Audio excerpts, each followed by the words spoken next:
Well, hello, folks. Welcome to my first, I guess, semi-professional live stream. We've been playing with a little bit this week. I wanted to say a little bit to you guys on YouTube before I start recording for today's podcast about what I'm trying to accomplish today. This is probably not the best way to do this the first time, and I do want you guys to let me know if my audio sounds good. I did a test earlier; it seemed fine. If anybody could just let me know in the chat there if it came out good. Okay, and I also want you guys to know that there is a good 7 to 10 seconds of delay between you hearing me and me speaking and you seeing me on the screen. So, whatever alignment. And those of you who are throwing questions in there already, I'm going to ask you to do me a favor. Hold until we start. And then I want you guys to be able to just freely chat amongst yourselves and stuff. If it's a question for me, what I'm going to ask is you do something we normally don't do because it looks like you're shouting at people and go all caps. And I'm going to be ready to start taking questions. Please, please, please understand I'm doing this live in real time for an audience that's also going to be listening in audio only. Questions short and direct. And if I need more info, I'll call on you and ask. And if there ends up being a ton of questions and yours is way up in the queue and I say I need another question, repost it because I'm by myself and I've never done this before. All right, we're gonna go live on recording as well now. And I'll start taking your questions within a couple minutes of doing just that. But this is going to be me recording for the show, but also being live at the same time. Kind of crazy. All right, with that, let's go ahead and dig on into it. I will be taking questions, if you're listening to the audio only today, in real time and answering them in real time and communicating with people. I'm also using StreamYard for the first time ever today, and so we'll see how that goes. Yesterday, I live streamed the body of the show, and I did it on my iPhone, and I set it to do not disturb, and I said, do not interrupt me no matter what. I don't care if you're on my friends list. I don't care if you called 18 times. Leave me alone. And some telemarketer called me, and in spite of those settings, it rang through, and it broke the stream, and I was unable to get it back, and I had to finish the show with a second stream, and I'm like, okay, no more freaking iPhone for streaming. Let's get into the fact that it is 2021, and let's go ahead and let's start recording using a proper streaming program. And some of y'all recommended StreamYard, so I'm giving them a shot today, and we'll see how they go. If it works out, I'm going to be able to. I will upgrade if it works out to the Pro package, and it will let me multi-stream to 3 locations. So I'll be able to stream to YouTube, or as I call them, ScrewTube, Odyssey, and Float, or some other 3 locations. It all depends on what I want to do, but I'll be able to multi-stream with that.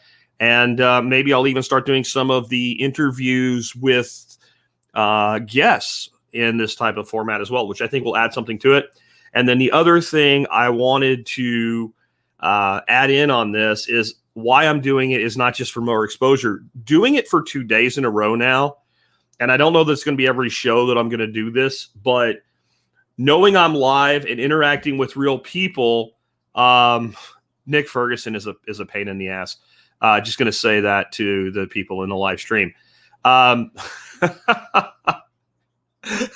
Do all dogs go to heaven? Yes, they do.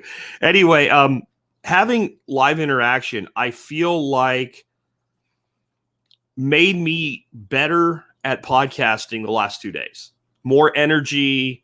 It's more real. I can't just stop in the middle and go make another cup of tea or whatever. So I have to fill up, my French press, and that's what gets me through and what have you.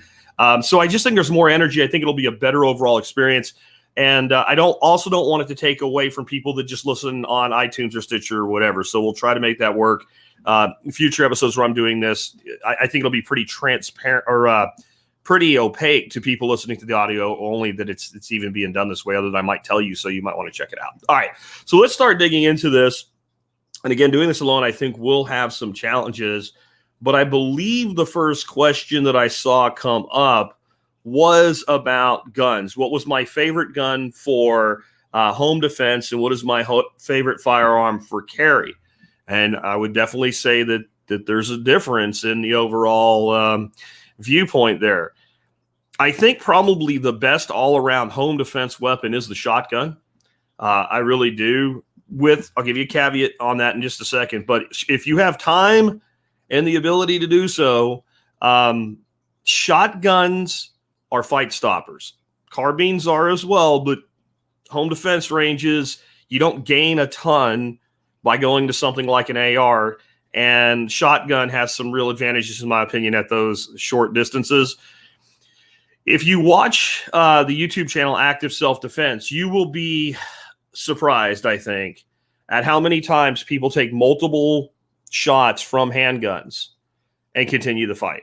And sometimes, even when mortally wounded, they look like nothing really happened to them. Even if they like eventually stop and bleed out, like they keep coming, they keep going after the person doing the shooting. Handguns are notorious for not ending fights. I'm going to tell you, if you take a full load of number 4 buckshot in the face, the chest, the groin, the kneecap at home defense ranges, you're going to at least slow down, if not completely stop. For carry, I carry a SIG 239 in 357 SIG that I did a conversion on, and I just really like it. I am always going to personally kind of default to things that either are a 1911 or kind of mimic the 1911 frame, because I've been shooting that since I was, I guess, 9 years old, 8 years old, something like that. I can't fault, a Glock 19, and then whatever the even smaller frame carry Glock is. I think it's probably the best for the most people, but it's just not.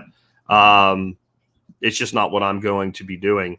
How do you keep on giving up from building your dreams? From Christopher. That's all on you, man.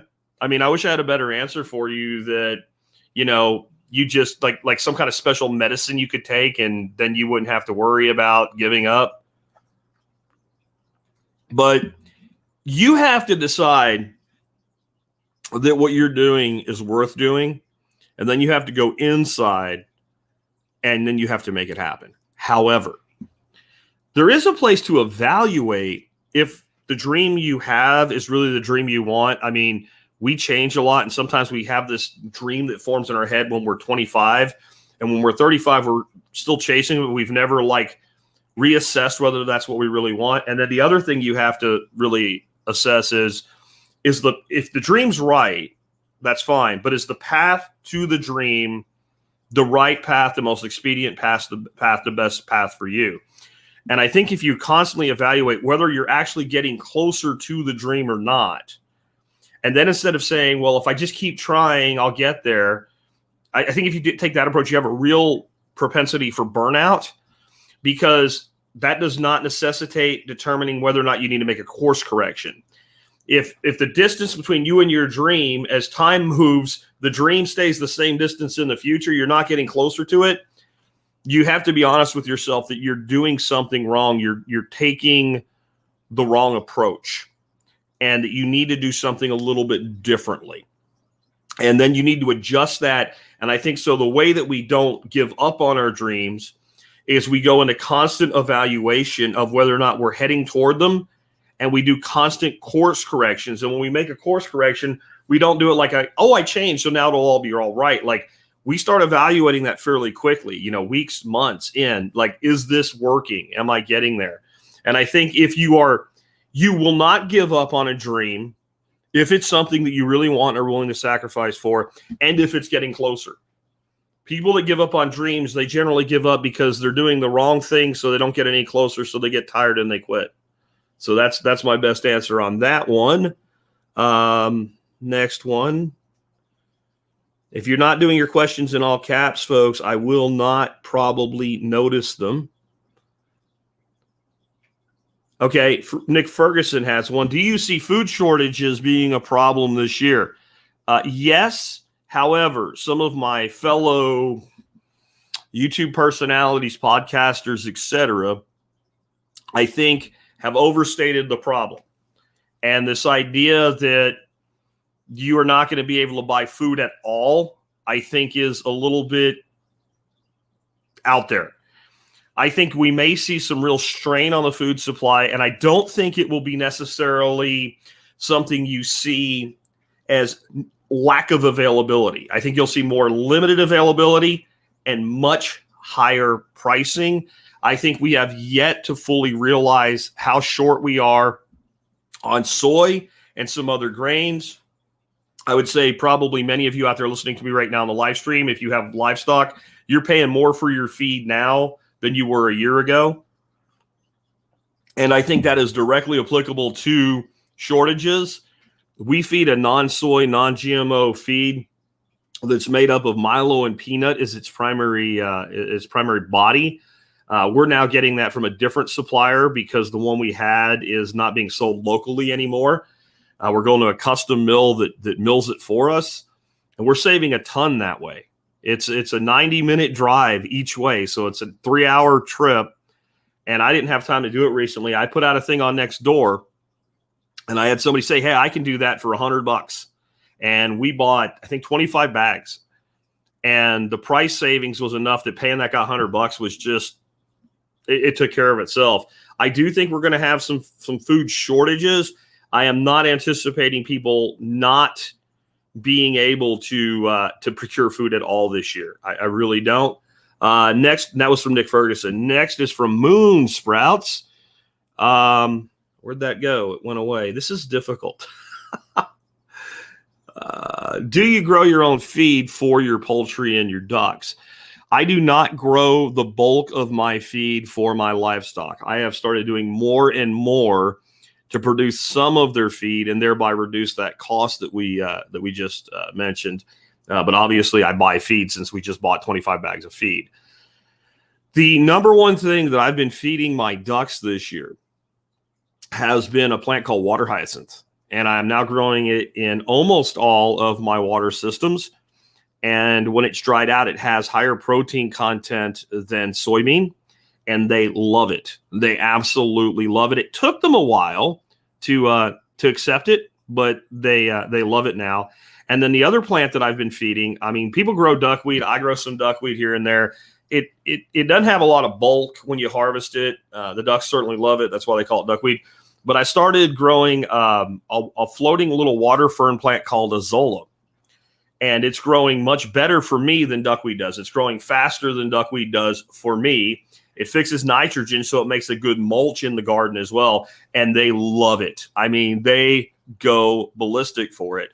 So the main things I've been growing for my animals have been aquatic plants, which are nice because they grow fast. They get a lot of bulk to them. And you can't forget to water something if it's sitting in the water.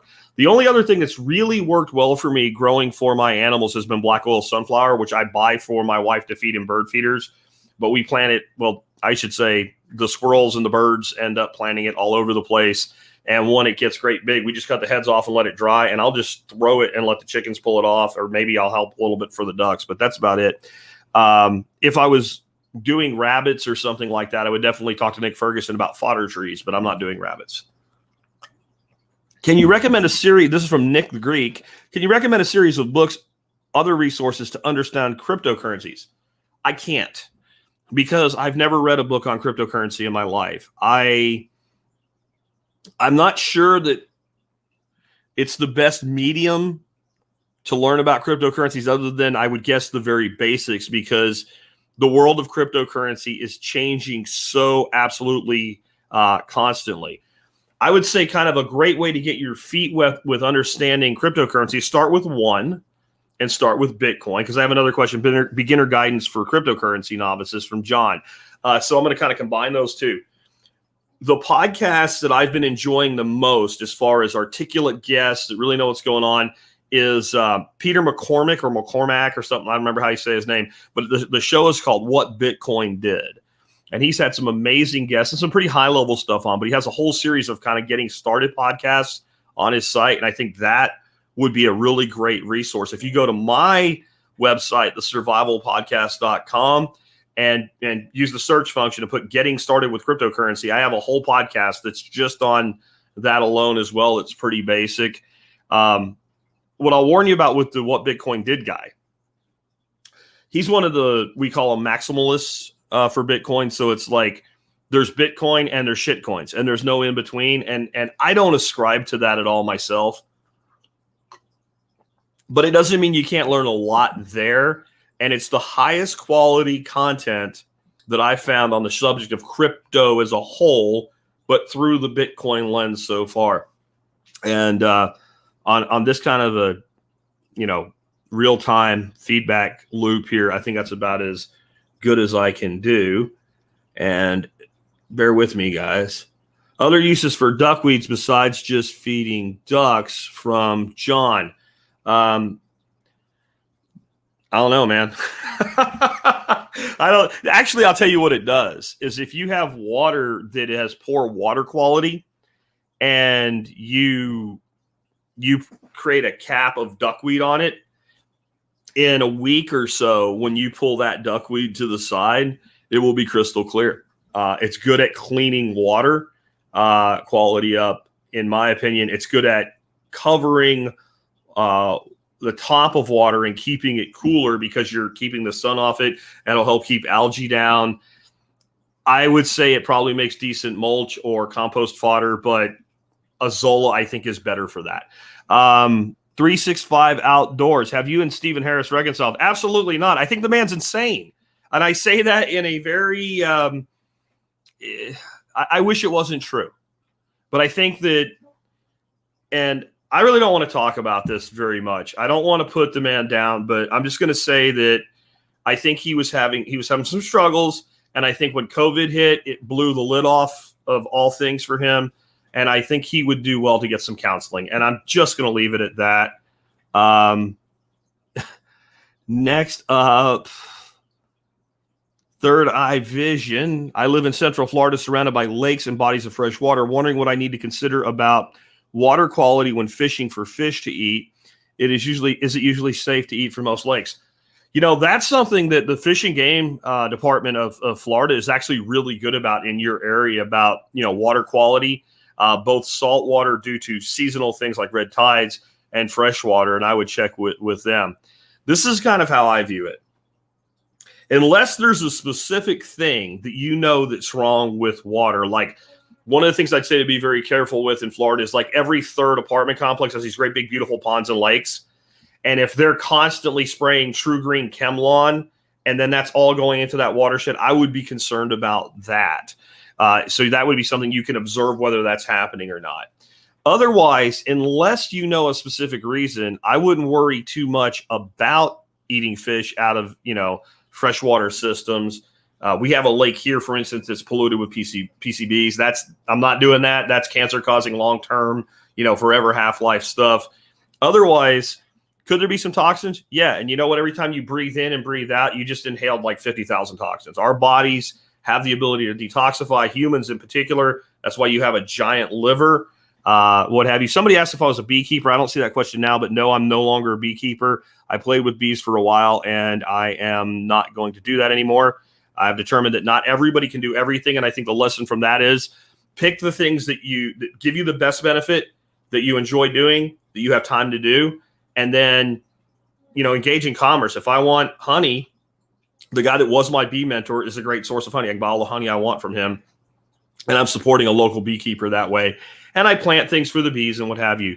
Tom L., how is your keto journey progressing? Any issues getting back to it after vacation? I personally find the holidays challenging. I did this whole keto journey series of podcasts for a while. I got down to about 205 from, when I started tracking it on that series, it was in the high 260s. So over 60 pounds. But the truth is I was well heavier than that. All in, I lost about 85 pounds. I have occasionally put on 5, taken off 5, but I pretty much sit at 205 right now. I'm very happy with that.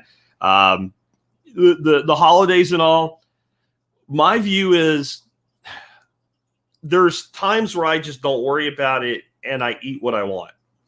And then I go back to being full on keto, and that's it. But I think what helps you get through holiday seasons and stuff like that with that mindset is, when I say that, it doesn't mean that from Thanksgiving until New Year's, I eat everything that I want. Thanksgiving Day, I eat what I want. Christmas Day, when we have Christmas dinner, I eat what I want. If I go to a party during that period, I eat what I want. And that's about it. So I think that if you do things 1 or 2 days, going back to what you should be doing every day is easy. But if you do things for like a week or 2 or 3, you really have come out of the habit of just eating right. So I wouldn't even call it a keto journey anymore. I would just call it how I eat at this point. And I think that's the goal that you should shoot for. Not that you're wrong if you haven't gotten there yet, but that's just the goal that you should shoot for. Scrolling through, looking for the next question here, guys.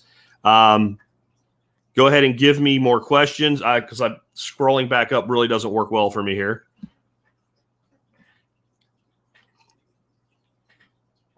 Here's one's not in all caps, but I do see it's a question. Curtis, any thoughts on the suspicious observer's electroverse theory? The idea of a 12,000-year cycle of catastrophe is due with the reversal of poles, magnetic field weakening, micronova, solar flare, long tail risk. Curtis, I think that particular channel has some really valuable information on it. I also think that they purport to know things that are not knowable. And there have been absolute instances of pole shifts in the history of Earth. They're certainly not every 12,000 years. Now, I don't even know if they're conflating those two things or not. 12,000-year catastrophe cycle, I also find that to be like a claim that someone knows something that's not knowable. I think that in our world of preparedness, we have this predisposition to latch on to anything that sounds like that. I would say I certainly think around 12,000 years ago, we had a catastrophe. And I think that if you dig deep enough in the earth, you'll find a thing, evidence of that catastrophe. And I believe that it was most likely. And if you check out the work of like Randall Carlson, and I can't think of the other guy that Graham Hancock, I think there's immense evidence that catastrophe happened somewhere around 12,500 years ago, and that it happened from a large body impact. Now, do I think that, impacts from large bodies will fall into regular patterns of every 12,000 years? No. And do I think that, if there's a 12,000-year pattern, that it's reasonable that one of those events would have been, a large body impact? And then the next one's going to be a pole shift. And then the next one's going to be, I don't know, the ghost of Al Gore rises and warms the planet. Like, no, I think if you're going to have some sort of a cycle that's repeatable and dependable, it's going to be the same thing. And I just think that they're a good channel. They have some good information, but that sounds, a little bit out there for me. I am scrolling back up here. Considerations for offering long-term storage in a barn. Love in a little greenhouse. You're going to have to restate that. I don't know what that means. Long-term storage of what?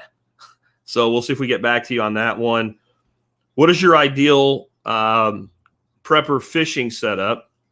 Figuring want to use limb and jug line circle hooks. Curious of the types of storage for copper and lead core line from David. David, look, circle hooks are great. Not as much for limb lines and jug lines. They're really good at the fish takes the line, you get a corner of the mouth hook, and great for release, but they're designed for angling, not leaving a line dangling in the water to itself. I have found cails and circles to not work as well for jug lines, trot lines, limb lines as good old-fashioned like J hooks or bait holders. So that's what I would use for that. Copper core line or lead core line, I don't know anything about. I've used it one time fishing with a guide off the coast of Rhode Island, and it worked really good for what it is. So I'm not sure on that one. Ideal setup for prepper fishing. I mean, I think your most kind of flexible, do-it-all setup is, like a 300 to 400 class reel or 3,000 to 4,000 class reel, depending on who you're looking at, like a Mitchell 300 and a Kuma 3000 ABF or something like that, and a 6.5 foot medium action to medium light action rod. Like that is the thing that you can go anywhere and do almost anything in freshwater North America with, and a whole lot of stuff in freshwater with. I'm definitely a fan of braided fishing line. I think it really makes a lot of sense to learn some good knots, several different options for leader tying to go from a floor. And I'm a huge fan of fluorocarbon for your leader material. And what you'll learn over time is like you'll learn a way to splice a leader on, and then you'll end up splicing like a totally different line size, and that one doesn't work as well. So several different means of doing that.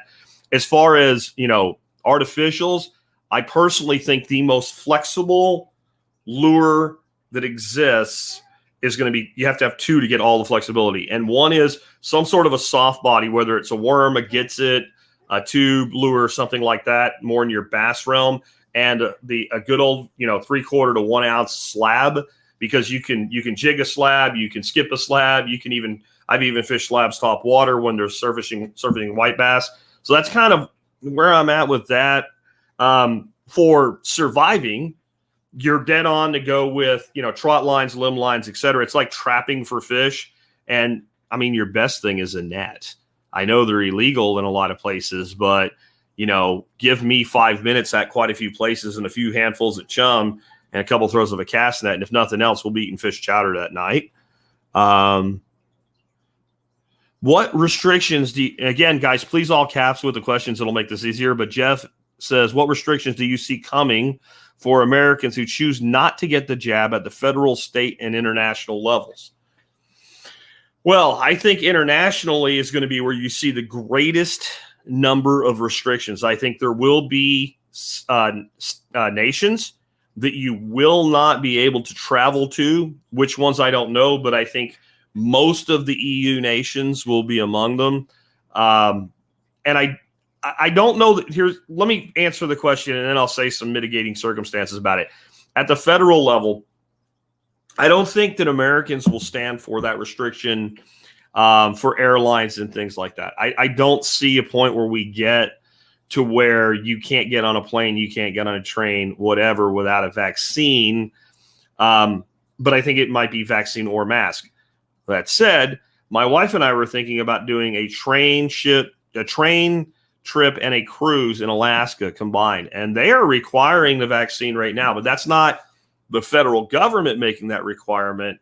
That's them making that requirement. So the state level is going to be incredibly variable. I think we have a real and it's not that they won't violate the Constitution. They won't violate the Constitution when they're not able to violate the Constitution, is the way I have to look at this. And I think this requirement to exist, to travel, to shop, to conduct commerce in general is going to not stand the constitutional muster. And I think you're starting to see this already ebb. And I think they're once again trying to put the whole thing on life support. Instead of putting people on life support, they're putting COVID itself on life support. And that's what the deadly Delta super duper serial version, man. None of these variants are any more deadly. Not a single one of them, just so y'all know, none of them are any more deadly. They're playing a game here in that they're saying it's X% more contagious, and more contagious equals more conditions, and more infections, and more infections equals more hospitalizations, and more hospitalizations equals more death. That's the game that they're playing here. I personally think that it's going to be very difficult for them to keep this going, and I think they're rapidly getting ready to go to something else, because the sheer number of people even affected by this is declining on a daily basis. And you got to realize, no matter what they say, natural immunity is a thing. And every time a person gets and recovers from this disease, especially the person that had such a mild case, they didn't even know they had it, you have a person who's never going to get it again or not get it any time in the near future, including these variants. This is, I think it's on the way downhill. What are the things to consider when looking to move from a leach field to a reed bed system? From Lauren, and I'm guessing you mean for a septic system. I guess. I probably wouldn't do a reed bed system for septic if you mean flush the toilet, poop goes down. I would stick with a leach field. I am very seriously considered going to some sort of reed bed, wicking bed, something system here, but it will be a gray water system. So, and this is one of the difficult things to do with retrofitting an existing house, because it would be easy to do if you knew it when you were building it. But what I would very much like to do is take all the water that comes out of our washing machine, our dishwasher, our sink, and our bathtubs, and put that through a reed bed system. And then I have a good old-fashioned standard septic, and everything that goes down the toilet, I would stick to that. I would be more inclined if you could even figure out how to do this. Maybe have a poop toilet and a pee toilet and the urine into the reed bed. Fine. I don't think it's a valid solution for solid waste. I'll just leave it at that. That's my opinion. I've never really built anything like that. What are your thoughts on biofuel from cactus? I think cacti grow too slow to be a valid biofuel stock, in my experience. I don't think that the idea in of itself is flawed. I'm sure there are cacti that would be useful for this. But my experience with, and maybe I'm just wrong, if you have a rapid growing, fast growing cactus that makes good biofuel, knock yourself out. My experience with cacti in many instances is they're very, very slow growing. I mentioned a plant earlier called water hyacinth. This stuff grows like a weed on steroids, which is kind of what it seems to be. And I know they're making ethanol out of it in Africa. Now, they have huge lakes infested with it where it's a huge problem because they have a climate working over winter and things like that. So I don't know that it would be something a small-scale producer could do seasonally very well. But it certainly seems like a better fuel stock to me than cactus. I've actually never heard of that before. I see that I've gone way back. Younger Dryas, that is the term I was looking for earlier. Do you think price drops of crypto and ammunition will coincide with each other? Well, crypto went down and ammo didn't. But I know what you're saying. Like, do I think that means ammo prices are going to drop soon, or do I think that when the crypto bear market not done yet, and as it comes down, will ammo prices come down? No, I don't think the two are related at all in any way, shape, or form. I think they're totally different cycles. I think that crypto will probably complete a bear cycle and be in an up cycle, and ammo will still be very expensive compared to the way it used to be.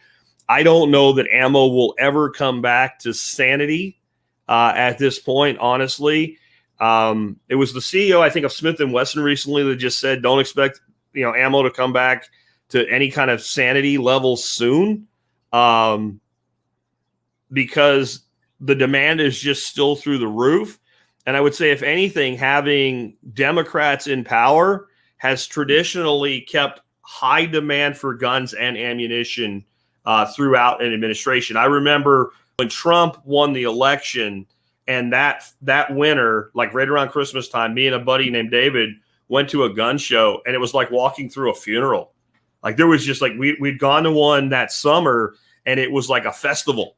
Everybody was excited. There was a lot of people buying, everything was going crazy. And then 6 months later, and you're in between Christmas and New Year's when people just got money and stuff like that. And it was just like a weird lack of energy feeling. Like, even before you saw the lack of a crowd, when you walked in, you just felt the energy wasn't there, because that's how people think. When nobody's worried about something going away, I got forever to buy it. And then when people are afraid, they react in fear. And I think right now the fear is at a real high.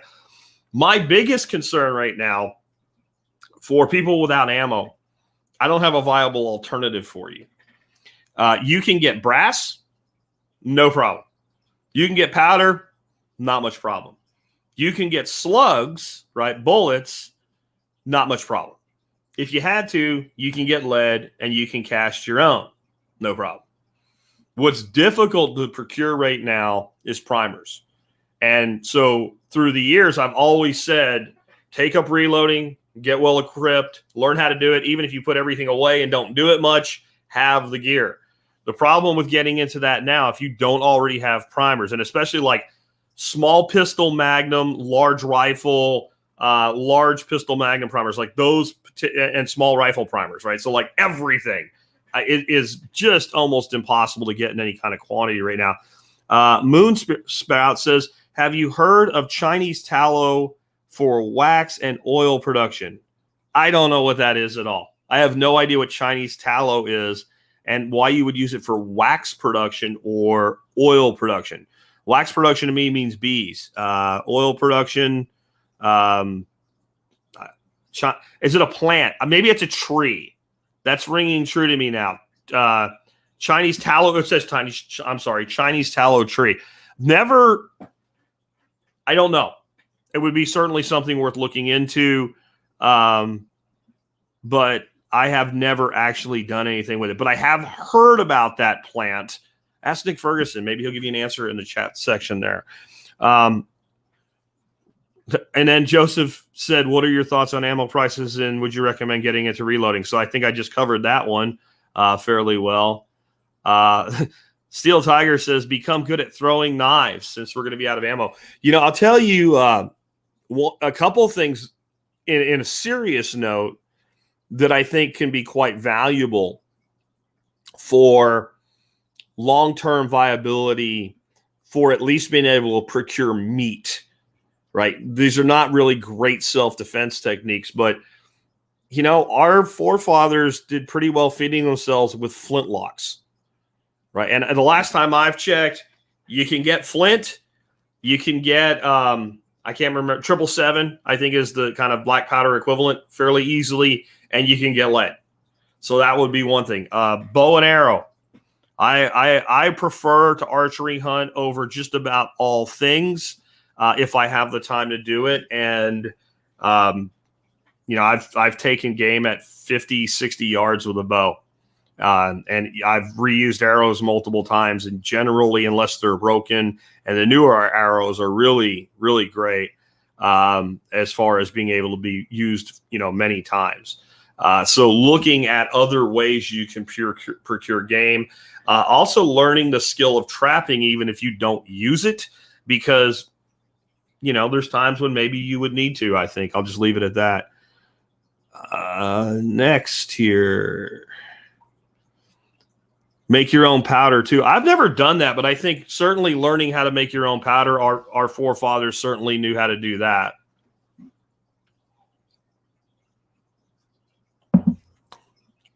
Deer snares work. They absolutely do.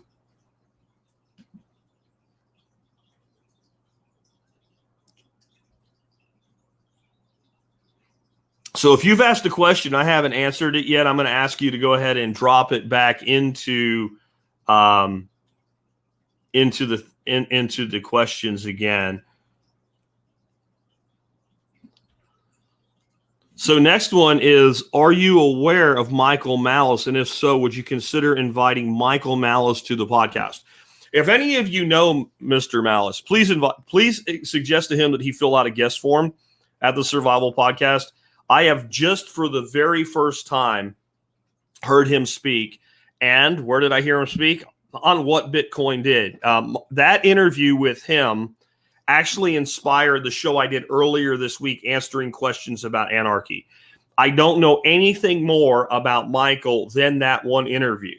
My opinion listening to it is that he is an incredibly articulate and smart individual and a hell of a thinker. And I would love to talk to him more. I really would. Bees for self-defense. Just put Trump signs in your beehives and watch criminals kick them over. Okay. Curtis Brown, do you think cyber attack might be on the list of next things?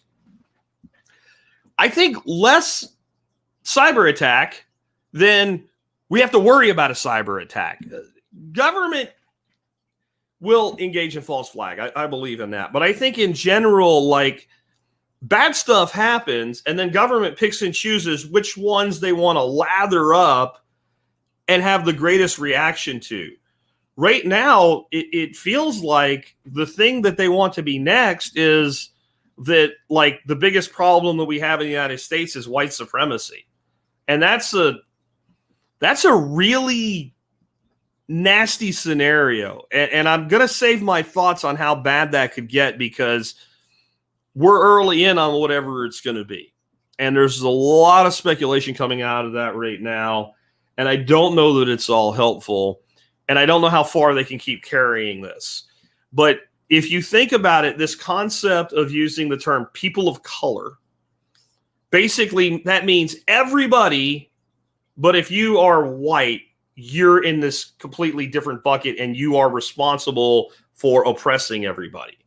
And that kind of thinking has been used over and over and over in the installation of Marxist tyrannies.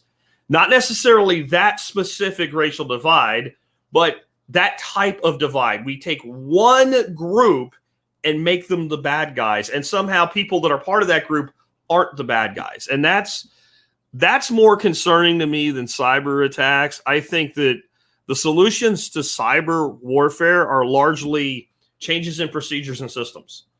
And I don't think that the threat is as big as is made out. I really don't. That's based on feedback from inside and the outside of those types of situations. Somebody said Jag is so amazing once he strangled a guy with a cordless phone. I don't think I'm that useful to the world, dude. But thanks. That sounds like a Chuck Norris joke, doesn't it? You know.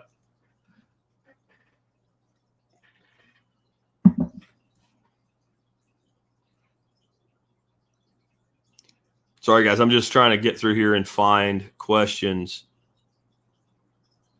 So, Buddy Lindsay says, would you go on Timcast in real life? I think you're talking about Tim Pool. Tim Pool is another one of these people that I really like what he's doing. He's one of those people that I feel about him the way I try to get you guys to feel about me. I love Jack. He's great. I don't agree with him all the time, but I agree with him most of the time. And that's exactly how I feel about Tim Pool.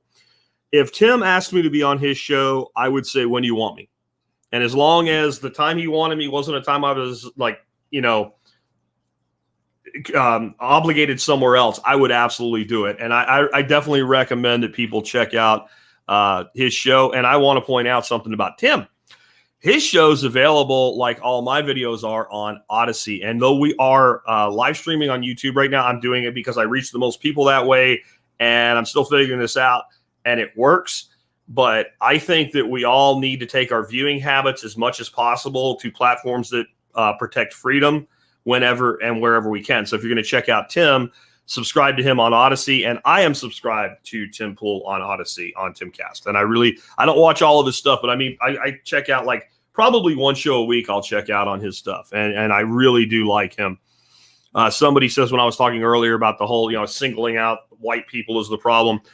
Cough, cough, Hitler, cough, cough. Yeah, I agree, but I think we have to be careful when we start making that analogy, especially to people outside of those that have already cut off from the matrix, because when you use that type of thing that everybody knows what that means, people think that you're stating that the only logical outcome from this is the same type of extreme. And I think what you'll see throughout history is as bad as everything gets everywhere when things get bad, it gets bad a different way, and it plays out a different way in different places and times based on the situation, technology, what can be done, what can't be done, etc.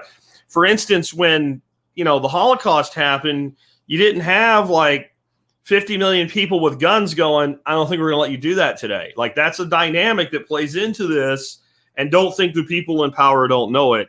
I don't think we're headed for the United States looking like Nazi Germany and people being put on trains. I do think that we can learn a lot from history as to when we're like, it's not that it'll be the same, but the warning signs are the same. The signs that this is bad are the same, if that makes sense. What would be the first steps for a new anarchist? This comes from Ephraim.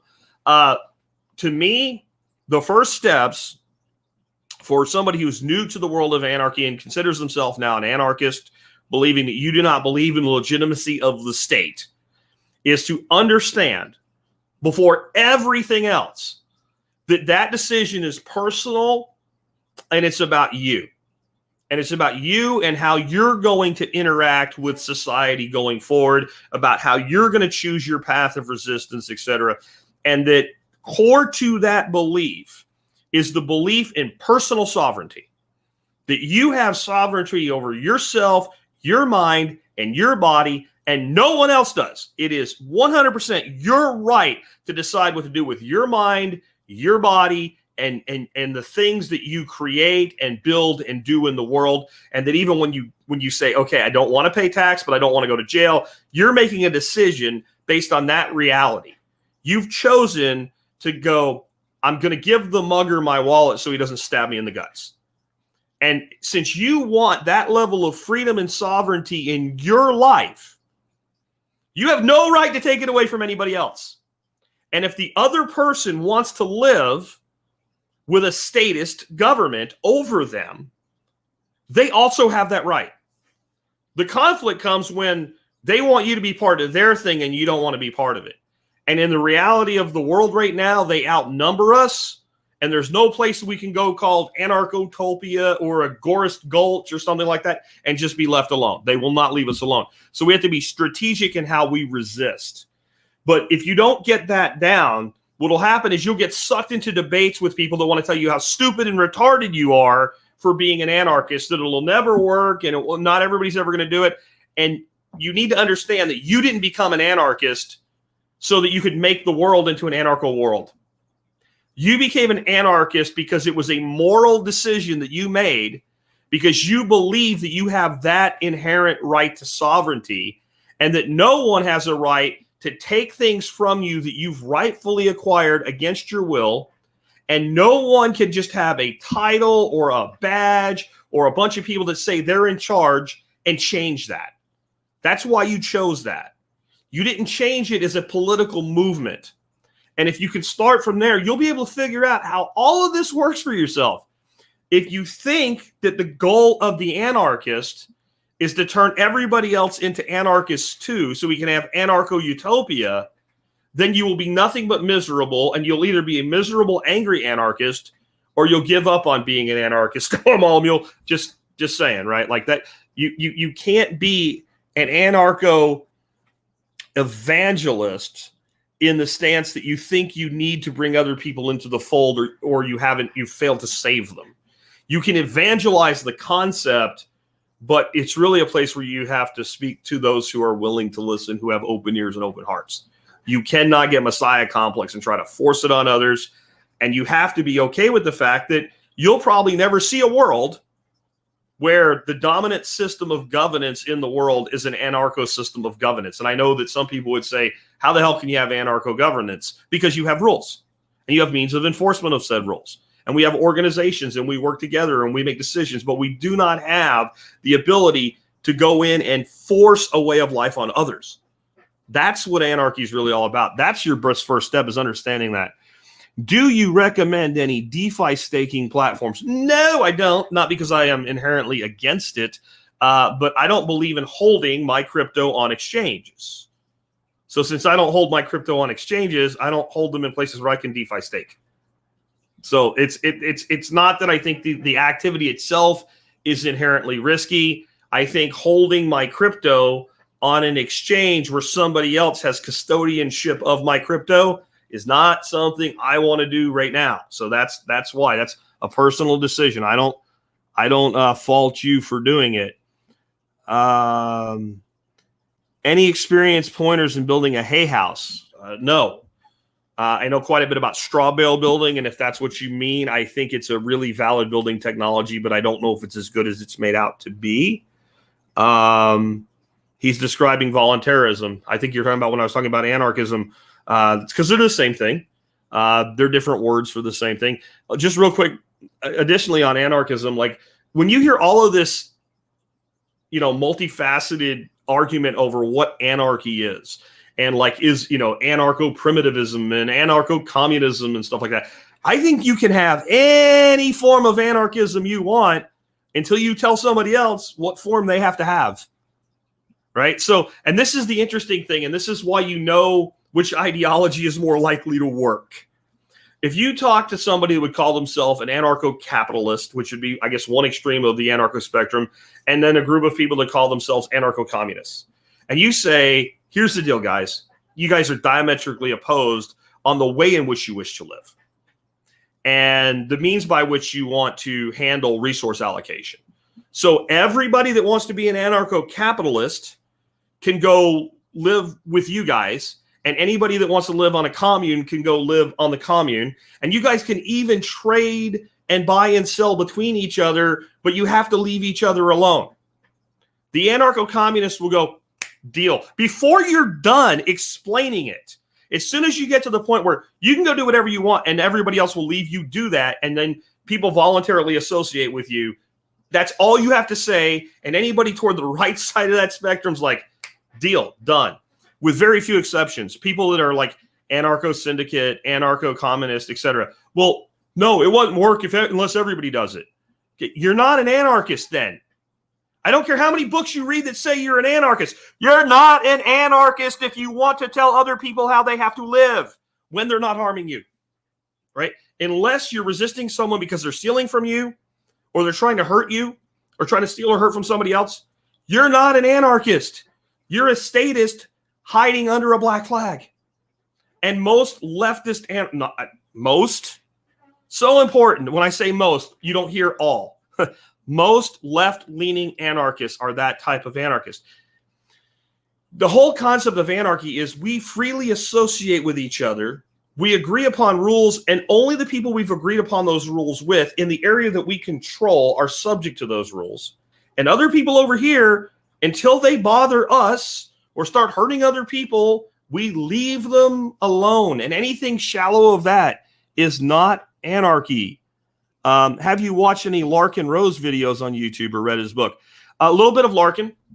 The one thing I don't like about Larkin, and I don't like this from anybody, is this entire need to make every cop some sort of evil bastard that shouldn't exist on the planet. I agree that cops do a lot of bad shit. And my biggest problem with cops is not even the cops that do the bad shit. It's the cops that don't do the bad shit, but won't speak out against the ones that do, right? I actually hate that more than I hate the bad shit, because I expect the bad shit to happen because states screw stuff up. People are fallible. That's why nobody should have that much power that's not really checked sufficiently. Like, the check on the power of the police shouldn't be other police officers. It should be people that are not police officers that don't have a vested interest in, propagating the ability to hide for the bad people. I get people that say, but cops enforce bad laws. I understand that. I understand what you're saying. I know where you're coming from. But since I'm not one of these anarchists that somehow gets amnesia about like the 35 other fucking years of my life where I wasn't one, I don't judge people based on where I'm at as though I was never where they're at. And I think you will, like, while I'm saying we're not out there to like bring people into the fold against their will, I very much want to bring people into the fold who are open. The person that's already where Neo was in the movie, right? Like, where he's ready to sit down and be offered the red pill or the blue pill, I want to bring that person in. And I don't want to push that person away. And I have had so many people in my audience over the years that were law enforcement officers that became libertarians, that eventually became anarchists, and they didn't quit their job right away because they didn't know what to do. They didn't know how to do it. But you know what happened? Almost inevitably, they all end up quitting. But if you just tell that person you're a horrible human being, you are a stormtrooper from Star Wars, that moment can never happen. So people like Larkin, and it's like every other word is about how the cops are evil. That's my problem there. When he's not doing that, he's one of the best advocates for anarchy I've ever heard speak. And I wish he'd just spend more time on that and less time on the other. What can you share about keeping a new business private and protected from intervention? What do you mean by that, Avondale? If you could maybe clarify, what do you mean by intervention? If you mean, how do I keep a business running and completely private from the government? You either run full on black market and figure it out as you go, right? Because there's no rule book for that, or you don't. And I'm going to recommend that you don't. That it makes sense. I've talked about this in everything whenever I mention agorism, which is basically when we take the concept of anarchism and put it into practice with commerce, is that you should run your business legally. And then you should use every single thing you can to protect that business from the state and to avoid paying taxes to the state as much as possible legally. And if you change your thinking on that, and again, I want you to think the United States tax code, I'm holding my hands up for the video, is so big that if I was holding it, it wouldn't fit in the screen. But yet 95% of it tells you how to not pay what the 5% says you have to pay. Then all of a sudden it becomes very, very clear. How do I creatively structure and spend my money so that they don't get it? How do I make sure that even when they get some money, so much of it went back into the business to grow the true underlying value of the business that I effectively didn't pay any tax because they only tax realized gain. They don't tax the value of the business itself. And I think that's what you have to do. Now, if you want to go into something there's no legal way to do it, then I think your best first pass is statist jujitsu. So if you wanted to sell raw milk and you can't do that in your state, can you sell it as pet food? Because I can't control what you do with it when you walk out the door. If you can't sell it as pet food, can you sell it as a soil amendment? And you keep going like how? So I think instead of saying I can't do this, so my only choice is to do the black market, I think your better option is how do I do this where I can't be interfered with? And I also think you need to make a calculation, and I mean a real Excel spreadsheet-driven calculation. The odds I'll get caught are X, the cost of getting caught is Y, the potential profit is Z. And you run the same thing everybody that breaks the law does, a risk-reward calculation, but I'm saying you actually put down numbers. Now, if you mean something else, I can see about maybe answering that later, but we are going to wrap soon. I want to remind you guys that are watching now, the Goose Group will be live on the Unloose the Goose channel later on today. I think we're going live at 4 o'clock, and it's 2 now, so I'm going to have to wrap up and turn this into a podcast pretty soon, but we'll go a little bit longer. Larkin Rose supports free market competition among police services to prevent an environment for abuse of power. Yeah, I do too. I think his solution's great. Okay, again, I think his solution's great.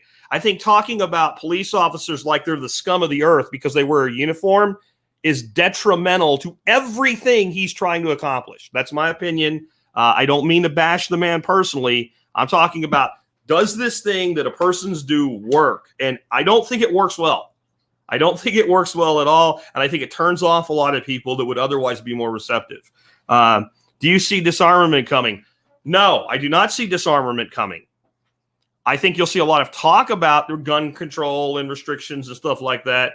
But I highly doubt that most people that are armed are going to allow themselves to be disarmed. So, no, but not because they don't want to. I think that just like you do a risk-reward calculation before you do something that might be something the government doesn't like, the government does the same thing. My concern is 20 years from now, that most of the people will give their guns up willingly. I don't think we're anywhere near that right now, though. Deer hunting this year, that's not a question. That's a statement. If that means will I be going? The truth is I don't know right now. I'm still figuring out my fall. I'm actually very much looking towards setting up some really cool fishing trips, maybe off the coast of Texas or something like that, where like 6 people from the audience can come along, like that type of thing. I'm actually thinking that more than hunting this year. Maybe going offshore for yellowfin tuna or something like that. Honestly, if I want deer meat, there's some on the other side of the fence right now. They can accidentally end up in the deep freezer anytime. Baofeng radios, even if they're locked to amateur frequencies for farm use. So I guess you could lock it yourself. When you buy a Baofeng, you can do anything you want with it, including get it on all the handbands and stuff. But I do think they are a great communications tool, and I have used them, and I have used like your standard kind of like walkie-talkie, GMRS, FRMS radios for those purposes of like communicating around the farm and stuff like that. I have found the Baofengs to be way superior for that use. So I think if you want something like, you want to have like 10 radios, you keep them charged, you have a certain set of frequencies on them, and you want to have like people on your, 30, 40 acres being able to communicate with each other for the, there are better solutions for that, but bang for the buck, they're damn good. Homeowners insurance will take your guns first. No, they won't. You know what, Jerry? I know you, but this is the kind of shit. I mean, seriously, you're fixing to get your ass kicked verbally over the internet. Stop this shit, people. This is what I was on earlier this week. This defeatist language. They're going to take it away. You're going to really, Jerry, they're going to take your guns away. Jerry, if your homeowner's insurance is able to take your guns away from you, you don't deserve your damn guns, because you have already written defeat before anything's happened to you at all. I'm gonna end there, guys. I know there's more questions and stuff like that. I'm sorry, I do have to wrap up, but I need to end this podcast and this session with this defeatist language has no place in your life. And I know Jerry's like, damn it, I didn't mean it that way. But yeah, you did. Even if you didn't, in the back of your head, you did. It is time for people in all of these liberty-oriented, anarcho-libertarian communities to start filtering your thoughts. This is as sincere as I can be with you. You need to start filtering your thoughts for anything that you are saying in your actions, your deeds, your thoughts, your soul, your spirit. They've already won. Because that's what that statement is. They've already won. It's inevitable. They'll already have victory over us. It's coming soon. There's nothing less to be done. Absolutely, bluntly, word coming that some of you don't like, absolutely fucking not. Because I can't help you, you can't help you, and no one can help you until you stop seeing a world in which they've already won. They want this, and they want that, and they want the other. My grandmother used to say, want in one hand and shit in the other and see which one fills up first. There's so many things these people have wanted for so long that they haven't even gotten close to. Stop thinking these people are hyper competent. I can give you hyper and competent in a descriptive term for what government as an entity is. I just need to add one syllable in. Hyper incompetent. These people are hyper incompetent. If we lose to them, frankly, we deserve to lose to them. I really mean that. Look at the absolute clusterfuck of everything that they do. I mean, if you ask people, what's government good at? You know the one thing they'll tell you? Well, they're good at war. No, they're not. They suck at war. The most powerful military in the world. 20 years in Iraq and Afghanistan. You know what we have to show for it? Nothing. We don't have anything to show for it. We're leaving right now. As we're leaving, like the Taliban's just rolling back in Afghanistan, taking everything over. 20 years. 20 years. Trillions of dollars. Thousands of people from our side. Bloodshed. The best among us. They can't even get war right. And they're going to take your guns through your homeowner's insurance. Get a different homeowner's insurance provider. Tell them you don't have guns. Lie. Do whatever you have to do. Don't give up your freedoms. Don't give up your rights. Stop using defeatist language. Stop using any verbiage in your mind or out of your mouth that says you've already lost. Because the minute you do, you have. You have. That's where I'm going to end today, folks. Hope you guys enjoyed that. And sorry, Jerry. Sorry for coming down so hard on you there. I'm off for the audio recording for the podcast, folks. I do hope that, yeah, opium trade. Didn't we get some of those dollars? Not as much as you think, man. They're not going to defeat you unless you let them. They wouldn't try so hard with lies, deceit, and bullshit if they were winning. They wouldn't be out right now offering you an ice cream cone, a joint, and a lottery ticket to get a vaccine if they were winning. They wouldn't do it. They wouldn't be out silencing people with 500 followers on YouTube or Facebook if they were winning. They wouldn't be doing any of this shit if they're winning. They're not winning. They're not winning. I'll catch you guys later.